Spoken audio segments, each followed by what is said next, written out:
Okay guys, so unfortunately the sound did not work on the first part of this video, but what I'm explaining is we're going to be installing the Rough Country 2-inch leveling kit. What that will do is raise the truck up 2 inches in the front to level it out.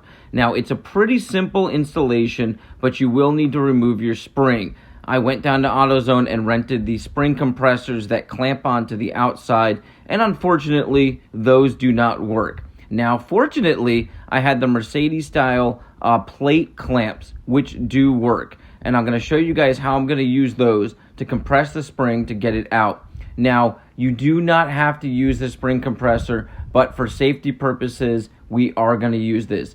I did mention over and over again how dangerous this is to do, and I want you to know anytime you're removing springs under the compression, it can be very dangerous and can spring out. So be very, very cautious when doing this, or hire a professional to swap these out. So the main things you got to take off is that caliper of the rotor, and then your tie rod end here needs to be popped out, which is pretty simple. There's this linkage here that needs to come off as well. And then you can take off your upper control arm ball joint here. So you don't need to take off the whole upper control arm that I saw somebody do. It's very simple without doing that. And then you don't have to worry about major alignment on this. So if you go ahead and just take off your ball joint here, you can pop this up and this whole thing will slide forward, and you can press down on this as long as you have that brake caliper off and pull your spring out, especially if you have that spring compressor on there. So what I found best to do was to take my shock completely out and get that spring compressor plate on there, because you need it out to do that, and then pull your whole spring out nice and easily. And when it's off, you can tighten it up even more easily to get it back in there securely. So you do need to line up those springs, because they have the end of them is kind of like a pigtail, and it needs to go into the right part of the slot on the lower and on the upper. So you need to make sure you get it in there properly, or it just won't fit right. The other issue I ran into was on the top of the shock, there's a rubber, let me see if I can get enough light in there. Well, there's a rubber bushing on there, and I'll show you guys that when we do the other side. And I could not get that to squeeze down enough to get the bolt on there after we put our leveling kit on there. So I ground that down just a little tiny bit, and I was able to get enough threads, and then I could tighten it down real tight. So it will pull itself down because it's rubber, but for some reason with that leveling kit on there, I could not get the threads to grip. It was just off by a little bit. So I'm sure with a little finagling it probably could have been done, but for ease, I just went ahead and skimmed off a little bit on that and got that to come down. Other than that, it's just making sure you torque everything back down. Loctite on the necessary pieces. So I put Loctite on the bolts, the 13 millimeters that go on the bottom of the shock, and I'm going to probably Loctite our bolts here on our caliper. So outside that, everything else, just torque it down to the proper torque specs, and you'll be fine. So let's go ahead. I'm going to go ahead and turn the truck around, and we'll do the other side so you guys can see how it goes. I've kind of skimmed through it. I just wanted to mention those things before we get started. So let's go ahead and do that. And then you guys will get to see the rim and tire that I'm going to put on there. And I think it's going to really make this truck look so much different. So I'm excited about it. So let's get going, guys. All right, so first thing I'm going to do is remove my caliper so I can hang it up out of the way. Now, it did mention an ABS line that you need to remove. Mine doesn't have it. I thought this had ABS brakes, but maybe it doesn't. So we're just going to go ahead and remove this caliper and hang our caliper up so it's out of the way. It is 21 millimeter bolts. Go ahead and just impact those off. And it is heavy, so be careful. And like I said, your rotor is going to come off as well. We're just going to try to hang this thing up out of the way. Fortunately, my bungee broke, so I might have to go grab a zip tie and get it hung up. I'll get that hung up out of the way. You can toss it up on top of the upper control arm, but eventually that's going to get moved around. You're going to have to get the bolt off of your shock. So having it up there is not the best spot, but you can toss it up there just to start. So let's toss it up there, and then I'll get it zip tied off. So right up there. All right, so next I'm going to go ahead and remove my tie rod end here. It's a 21 millimeter as well, but you got to use a deep socket because of the bolt. So let's go ahead.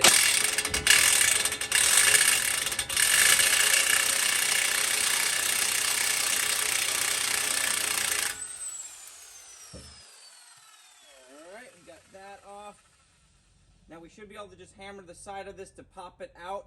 I have a tie rod remover, ball joint remover, but it's not big enough to clasp this because you got a massive little bolt end here that you do need to hold on to sometimes. I had to do it on the other side when putting it back on, so just be aware of that. And the same thing with this upper control arm here. We're going to remove this, and we're going to go ahead, and I think that's a 21 as well. But I don't think I can get my impact in there, so we'll have to remove that with a regular socket wrench. And then I think it's 18 millimeter on this linkage. So let's move forward and I'll start popping everything off. Now normally you never want to hit the bottom of these, but this has a like a bolt on the bottom, so we can just tap on it if you can't get it to loosen up. So I'm going to go ahead and bang on this, get it loose, and maybe tap up a couple times.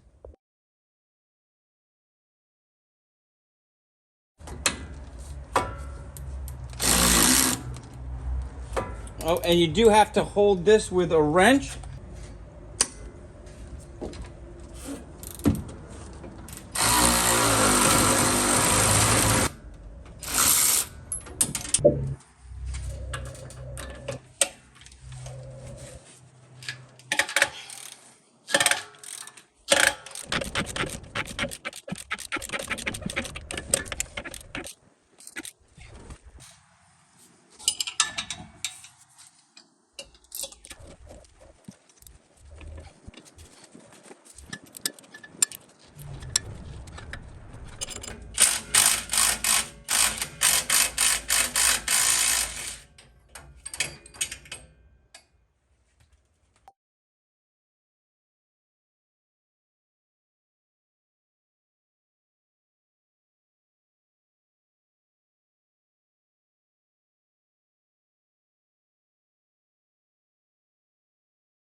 Well, guys, as you can see, I got the spring out, but man, oh man, was it so difficult because somebody used red thread locker on all of these nuts. That means somebody had a lot of this stuff off, didn't change anything out. I got to get a hold of my parents and find out if anybody did any work on the driver's side here, because if you look, there is red thread locker on there, and the one that got me was the shock top, because you have to hold the tip of that while undoing. And I was able to get the nut to come all the way to the top, but unfortunately I could not grip it anywhere on that shock once I got that nut all the way down, and the nut was still just stuck on there. So I had to cut off the nut. It actually came off pretty easily, but I did kind of cut a little bit into our threads on the post here.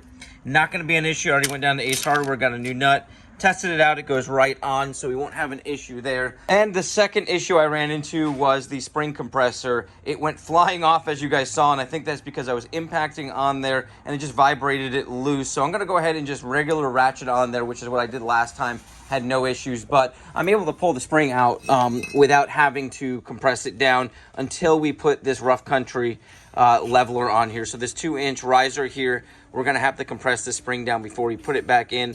But it's a lot easier to attach these plates when we have the spring out than it is in the truck. I'm gonna get it to compress down a little bit so we can get it in there, and then I'll get it up in there and tighten it down so it's a little safer, and we'll use our jack to jack it back up into place. So it should be just like the other side, which I had no issues with. So without further ado, let's get everything back in there now, and I'll kind of speed through a lot of it and fill you in on any issues I run into.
All right, everything is torqued down. It's time to put the new rims and tires on. Just a sneak peek because I want to show you with all 4 of them on. So let's get them on. And here she is, guys. So completely changed the look of this truck, and I have to admit, I was not sold at all on the chrome rims. In fact, I wasn't even sure if I wanted to get these, but I got a really good deal on these set of rims and tires, and these tires are absolutely amazing, and that's kind of what sold me. And now that I've got it on the truck, I love it. I think the chrome looks absolutely amazing, and these tires just completely set this truck off, make it look like a completely different truck. So these are Nitto Grappler G2s. They're 35s, and they're in pretty good condition, so I'll get some life out of them. And the guy threw in another 2 tires that are almost perfect, so I'm gonna get a long time out of these tires and rims, and I just think it changed the truck completely. Now, that leveling kit was a necessity, but it also just makes the truck look so much nicer with it being all level now, and I'm just happy. I'm happy with the way this came out. Very inexpensive too, guys. For that leveling kit was like $100 or a little bit less than that, and that is the best way to go, or the most inexpensive way to go, to raise up this front so you can fit these 35s on here. Now, some of the other things I want to do is I want to swap out this front grille for something more neutral color, maybe a more modern look, and some different headlights. Now, of course, I could polish those out, but I think I want to go with something that's going to fit the front grille. And I also just upgraded our tail lights. So the tail lights were busted, so I had to order something in, and I wanted to try out something smoked.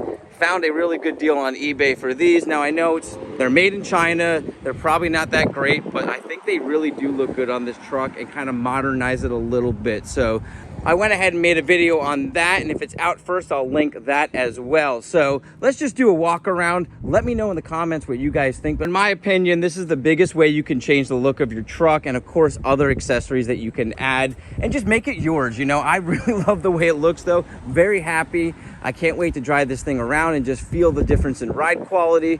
I already took it down the road, so I know it's driving straight. I don't have any crazy vibrations. And of course, I'll go back and make sure all the bolts and everything are all tightened up, but everything looks great. The level looks great, and I'm very happy with it. Hope you guys enjoyed this video. Once again, you guys have an awesome day, a blessed week, and I'll catch you on the next one.